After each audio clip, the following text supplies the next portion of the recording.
બાળ દોસ્તો નમસ્કાર. ભારતની આઝાદીનો જો ઇતિહાસ જોઈએ તો એમાં ઘણા બધા લોકોએ પોતાનું યોગદાન આપેલું છે.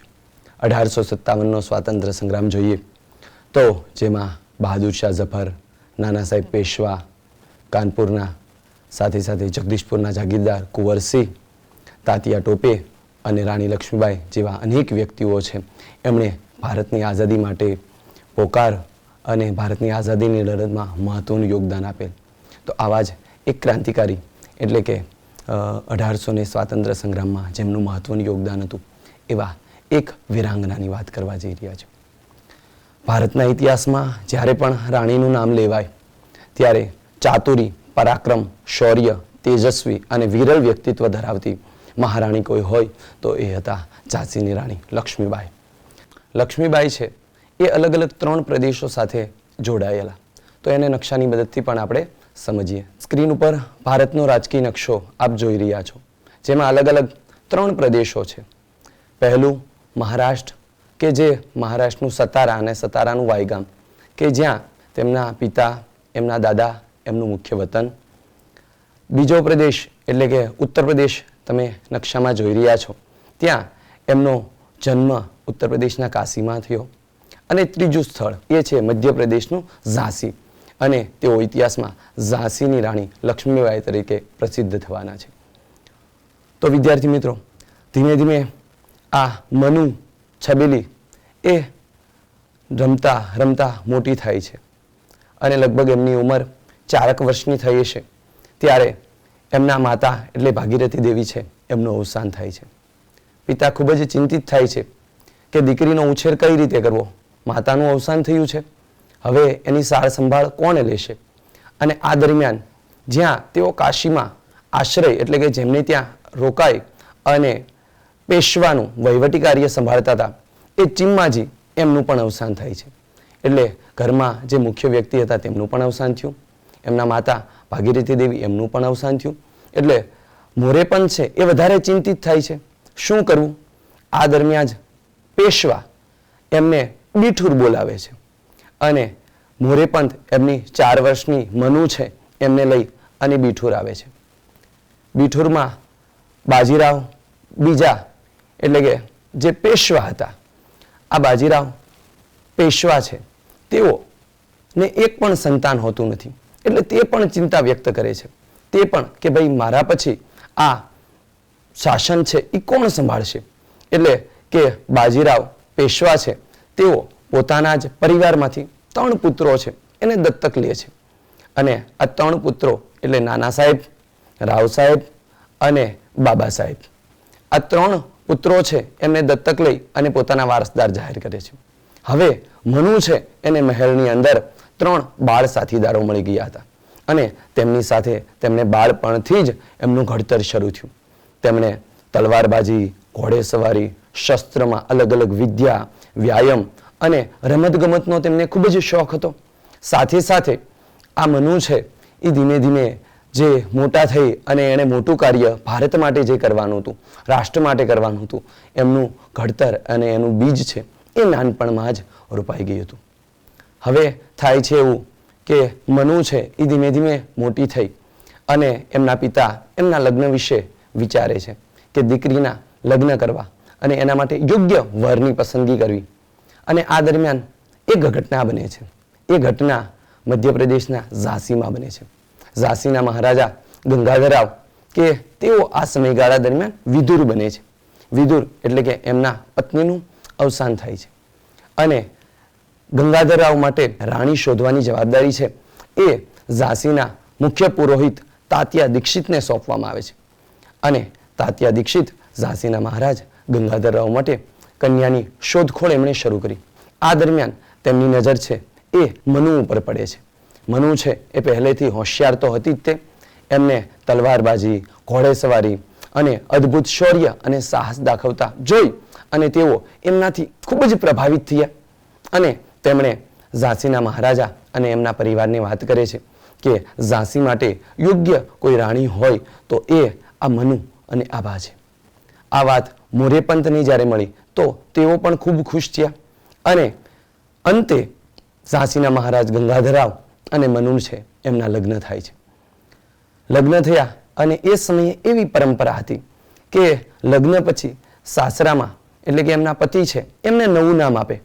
અહીંયા ગંગાધર રાવ છે એ મનુને નવું નામ આપે છે અને એ નવું નામ હતું લક્ષ્મીબાઈ. એટલે કે હવે તે મનુ છબીલી ન રહેતા તેઓ ઝાંસીની મહારાણી લક્ષ્મીબાઈ બન્યા અને ઇતિહાસમાં આ જ નામથી ઓળખાવાના હતા. ધીમે ધીમે સમય છે એ બદલાય છે. ગંગાધર રાવ છે એમનો ફોટોગ્રાફ છે એ સ્ક્રીન ઉપર આપણે જોઈએ. આપ જોઈ રહ્યા છો ઝાંસીના મહારાજા ગંગાધર રાવ.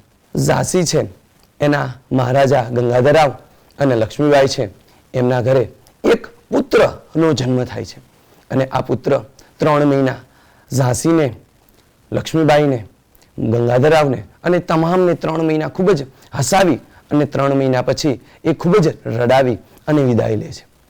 પુત્રનું જ્યારે અવસાન થયું આ સમાચાર લક્ષ્મીબાઈને તો આઘાત લગાડ્યો, પણ સૌથી વધારે આઘાત છે એ ગંગાધર રાવને લાગે છે અને ગંગાધર રાવ છે એ આઘાતથી વ્યથિત થાય છે અને તેમનું સ્વાસ્થ્ય બગડે છે.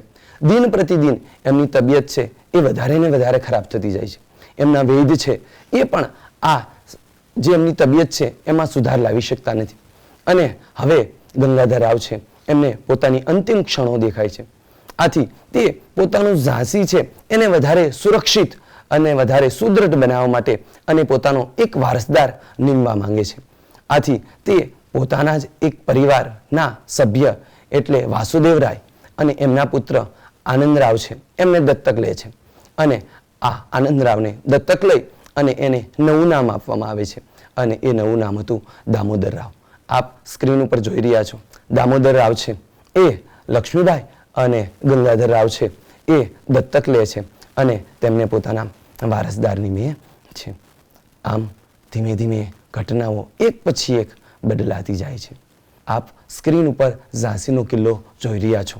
ઝાંસીમાંથી એમ કહેવાય છે કે લક્ષ્મીબાઈ છે એણે બંધ પોકાર્યો અને હવે ઝાંસીની લક્ષ્મીબાઈ છે એમને ખબર પડી ગઈ કે અંગ્રેજોની સામે બાથ તો ભીડી છે અને હવે પાછો પગ મૂકી શકાય તેમ છે નહીં. તો એમણે એમ કહેવાય કે ઝાંસીમાં અંગ્રેજોની સેના તો હતી જ તે. કઈ રીતના આનો સામનો કરવો અને ભવિષ્યમાં એમ કહેવાય છે કે કોઈ પણ રીતે કદાચ લડાઈ થાય તો એની સામે આપણે યોગ્ય પગલું ભરી શકીએ અને એનો સામનો કરી શકીએ તે માટે એમણે એક યોજના બનાવી અને ઝાંસીમાં એમના સેનાપતિ હતા મંછારામ અને વફાદાર સરદારો છે એમની એમ કહેવાય છે ઝાંસીના કિલ્લામાં એક ગુપ્ત બેઠક બોલાવવામાં આવે છે. તમામ સરદારો અને સેનાપતિ અને લક્ષ્મીબાઈ છે એ સોગંદ લે છે કે ભાઈ લોહીના છેલ્લા બૂંદ સુધી અને છેલ્લા શ્વાસ સુધી અંગ્રેજોની સામે લડવું. કારણ કે તેમને ખબર પડી ગઈ હતી કે હવે ભવિષ્યમાં લડાઈ થવાની છે એટલે તોડ મેળવવા માટે આ ગુપ્ત બેઠક કરી અને આ ગુપ્ત બેઠકની અંદર નક્કી થયું કે આપણે અંગ્રેજોની સામે લડવું. 1857નો સ્વાતંત્ર્ય સંગ્રામ છે એમની શરૂઆત થવા જઈ રહી હતી અને જેવું એમ કહેવાય છે બાજીરાવ પેશવા બીજા છે એમનું અવસાન થાય છે. બસ આ જ તકનો લાભ છે એ લક્ષ્મીબાઈ ઉઠાવે છે. લક્ષ્મીબાઈ પણ ઝાંસીમાં જેટલું ભારતીય સૈન્ય હતું એ ભારતીય સૈનિકોમાં રાષ્ટ્રવાદ અને રાષ્ટ્રભક્તિ જગવે છે અને તે માતૃભૂમિ માટે પોતે પોતાનું યોગ્ય સ્થાને એમ કહેવાય છે તાકાત લગાડવા માટે હાકલ કરે છે અને અહીંયા પણ મંછારામ વફાદાર સૈનિકો અને ભારતીય સૈનિકોની મદદથી અંગ્રેજ સૈનિકોની બંદીવાન બનાવવામાં આવે છે અને ત્યાંનો ઝાંસીનો જે અંગ્રેજ સેનાપતિ હતો ડનલોપ તેમની હત્યા કરી નાખવામાં આવે છે અને હવે ઝાંસી છે એ ખરેખર એમ કહેવાય છે કે અંગ્રેજોના હાથમાંથી લક્ષ્મીબાઈના હાથમાં આવે છે. આ બધી બદલાયેલ પરિસ્થિતિમાં ભારતના ગવર્નર જનરલ છે એ બદલાય છે, કેનિંગ લે છે, જેમને આપ સ્ક્રીન ઉપર જોઈ રહ્યા છો. ગવર્નર કેનિંગ છે એ જ્યારે ભારતનો ગવર્નર જનરલ બનીને આવ્યો ત્યારે ભારતમાં પરિસ્થિતિ બહુ અંગ્રેજો માટે ખરાબ હતી. હવે ઝાંસીને ફરીથી અંગ્રેજોના હાથમાં આવે એટલા માટે એની જવાબદારી હ્યુમ રોઝ સેનાપતિ છે એમને સોંપવામાં આવી હતી. હવે લક્ષ્મીબાઈને ખબર પડી ગઈ કે યુદ્ધ એ નિશ્ચિત છે, યુદ્ધ થવાનું છે. આથી તે પોતે ઝડપથી પોતાની તૈયારીઓ શરૂ કરે છે અને લક્ષ્મીબાઈ સાથે હંમેશા એમનો સાથ આપવા માટે એ 2 મહિલા સૈનિકો સાથે જ રહેતી. એમનું નામ હતું મુંદર અને બીજું હતું કાશી.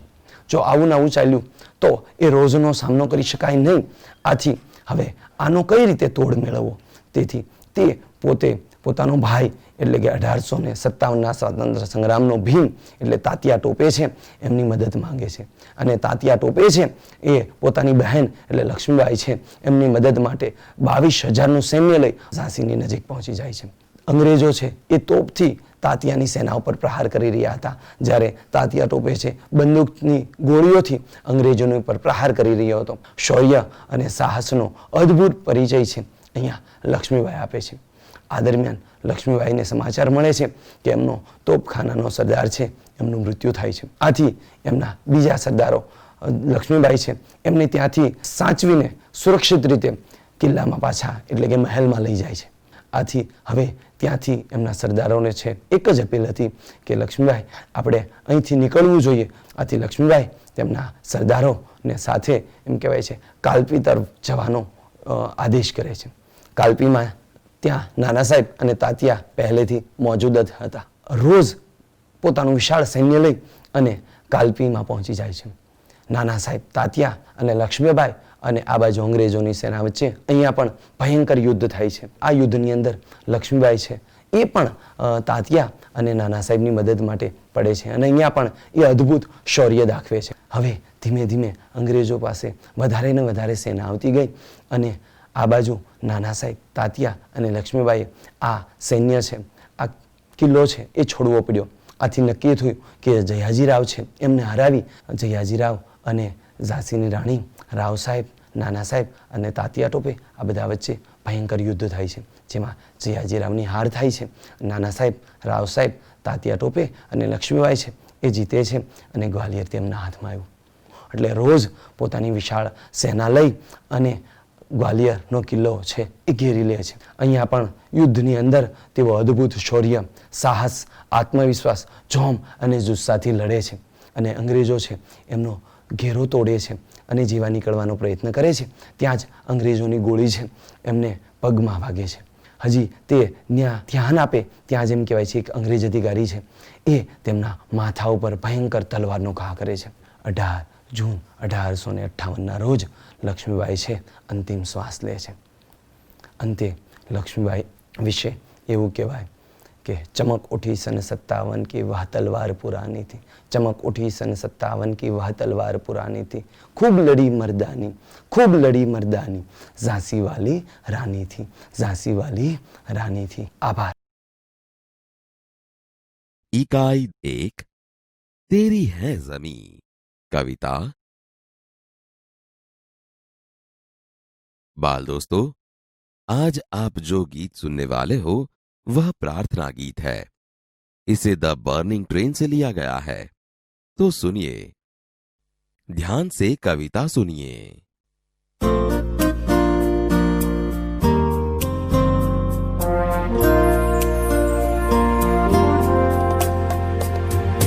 तेरी है ज़मीं, तेरा आसमां, तू बड़ा मेहरबान, तू बख्शीश कर. सभी का है तू, सभी तेरे, खुदा मेरे तू बख्शीश कर.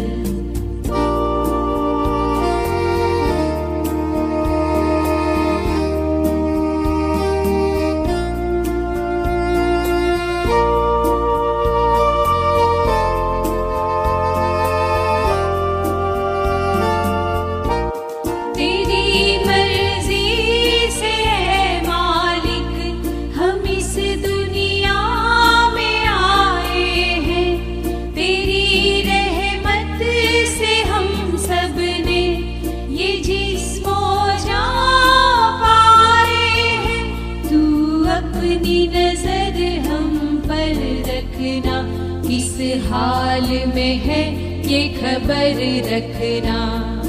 तेरी है ज़मीं, तेरा आसमां, तू बड़ा मेहरबान, तू बख्शीश कर. सभी का है तू, सभी तेरे, खुदा मेरे तू बख्शीश कर.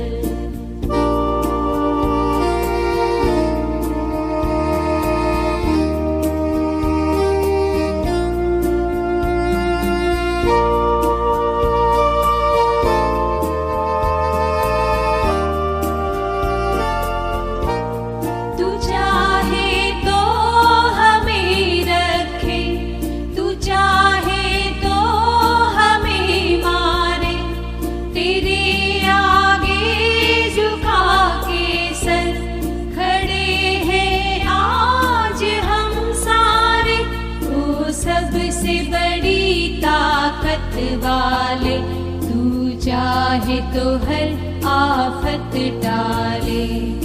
तेरी है जमीन तेरा आसमां, तू बड़ा मेहरबान, तू बख्शिश कर सभी का है तू, सभी तेरे खुदा मेरे, तू बख्शिश कर। तेरी है जमीन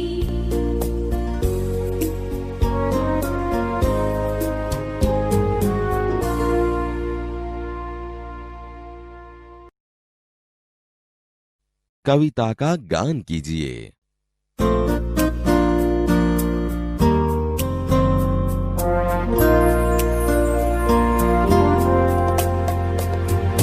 तेरी है जमीन तेरा आसमां, तू बड़ा मेहरबान, तू बख्शिश कर सभी का है तू, सभी तेरे खुदा मेरे, तू बख्शिश कर।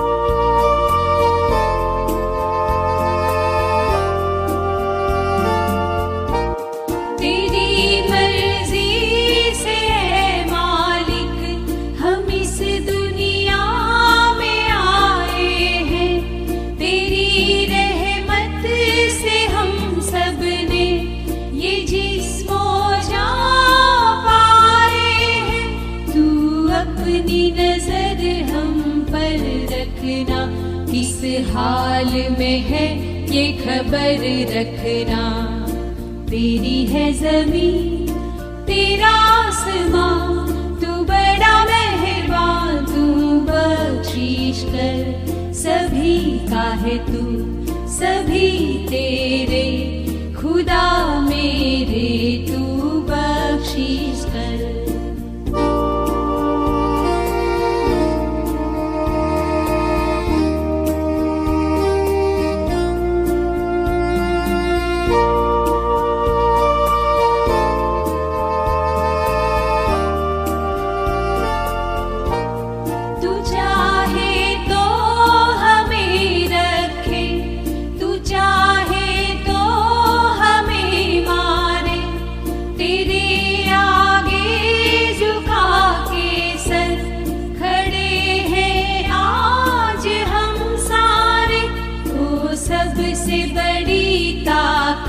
वाले, तू चाहे तो हर आफत टाले। तेरी है जमीन तेरा आसमां, तू बड़ा मेहरबान, तू बख्शिश कर सभी का है तू, सभी तेरे खुदा मेरे, तू बख्शिश कर। तेरी है जमीन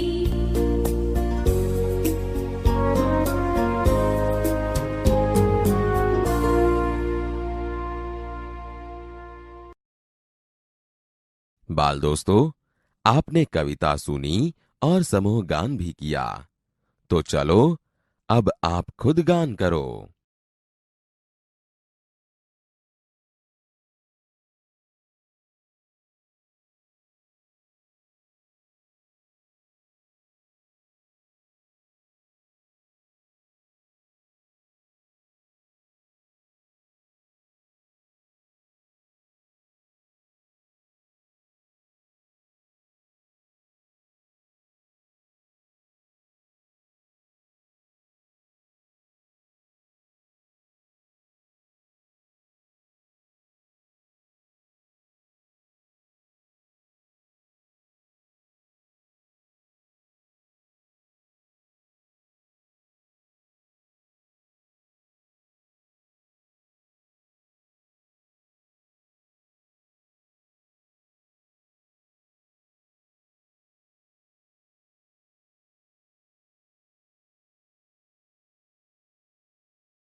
तेरी है जमीन तेरा आसमां, तू बड़ा मेहरबां, तू बख्शीश कर। सभी का है तू, सभी तेरे, खुदा मेरे, तू बख्शीश कर। समझूती। हे भगवान, यह सारी धरती और आसमान तेरा है। तुम बड़े ही दयालु हो। तुम हमें हमेशा क्षमा करना। तुम सभी के हो और हम सब तेरे हैं। हे प्रभु, हमें हमारी भूलों के लिए क्षमा करना। तेरी मर्जी से ए मालिक हम इस दुनिया में आए हैं। तेरी रहमत से हम सबने ये जिस्मो जां पाए हैं। तू अपनी नजर हम पर रखना, किस हाल में है ये खबर रखना। तेरी है जमी। समझुती। हे मालिक, इस दुनिया में हम तुम्हारी मर्जी से आए हैं, अर्थात हमारा इंसान के रूप में जन्म हुआ है। तुम्हारी कृपा से ही हमें यह शरीर और प्राण मिले हैं। तुम अपनी दया भाव वाली दृष्टि हम पर रखना और हम किस हाल में हैं ये हमेशा खबर रखना। तू चाहे तो हमें रखे, तू चाहे तो हमें मारे। तेरे आगे झुका के सर खड़े हैं आज हम सारे। ओ सबसे बड़ी ताकत वाले, तू चाहे तो हर आफत टाले। समझुती। हे प्रभु, तुम अगर चाहो तो हमें जीवित रखो और चाहो तो मार डालो। अब आज हम सब तुम्हारे आगे शीश झुकाकर खड़े हैं। हे प्रभु, तुम सर्वशक्तिमान हो। तुम चाहो तो इंसान की हर आफत दूर हो सकती है। मित्रों, आपने कविता सुनी भी होगी और गान भी किया होगा, लेकिन अब आपको कविता की रचना करनी है। यहां 2 पंक्तियां गाय के बारे में लिखी गई है। अब आपको अपनी समझ के अनुसार अन्य पंक्तियां बनाकर कविता पूर्ण कीजिए। मेरी प्यारी प्यारी गाय, घर की राज दुलारी गाय।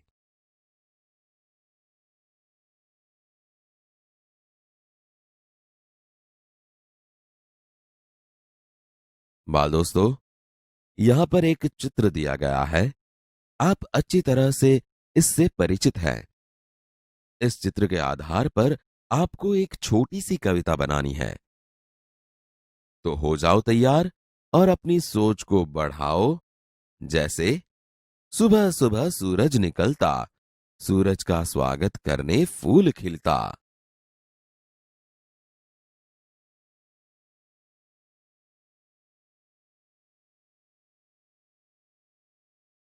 शब्दार्थ: बख्शीश, भेंट, उपहार। यहां पर क्षमा करना। मालिक: स्वामी, ईश्वर। रहमत: कृपा। आफत: मुश्किल, संकट। मेहरबान: कृपालु, दयालु। जिस्म: शरीर, जान, प्राण।